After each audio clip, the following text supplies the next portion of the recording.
How y'all doing? My name's Dylan Prescott. We're here at JTech. As you can see, it's a lovely day. I'm no weatherman, but I think it's gonna rain. Clean it off my glasses real quick. I'm dirty. Everett Holmes is borrowing me, can't bring his own. But today, kind of what we're gonna be talking about is we're gonna give like a walk around of like an AC system in this Ford F-350. Now, they're essentially the same on most vehicles, you know, minus a few parts here and there. So what we'll start out with, you know, is the condenser, which is under this right here. Normally, you know, it has these plastic little pop rivets in there. You'd have to pull those out, but since we're here at JTech, people really don't tend to take care of shit. So you just knock over my drink.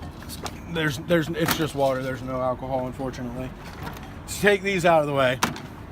And this piece right here is your condenser here.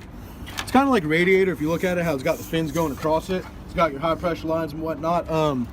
It essentially does what it's in the name. It condenses and it cools. You know, the air passes through there and it cools the refrigerant down after it has gone through the system. Then it goes back through the system. So then walk around here.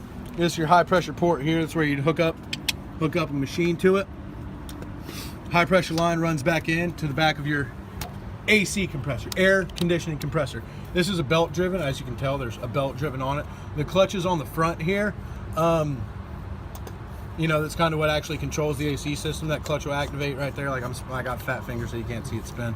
But inside of this, there's pag oil. Obviously, it's got to have some kind of lubrication because it is an AC system and there's pistons and whatnot in there. This right here is your high pressure switch, from what I understand. Not really too quite sure on that, but you know, going with it, that's a high pressure switch there. So then you have a low pressure line that comes off the back side of your AC compressor here. That runs, bam, right around to the accumulator dryer here. It's got a low pressure switch on it there. You know, and you just basically follow your lines around. This runs back to the evaporator. I'm sorry, these terms, they slip my mind, I'm sorry. But you know, that kind of is what regulates the air and the temperature and everything for the coolant, the boiling point and all that for the pressure inside, for the temperature inside the cab there.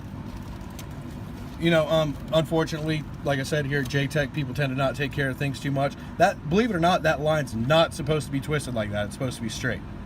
So, okay, so coming out, you know, coming out of the evaporator here, you have this line coming in here. This little black ring right here, it's a slipper, or it's a, it's a quick connect ring, or disconnect kind of fit in there like that. The inside of this tube is the orifice tube.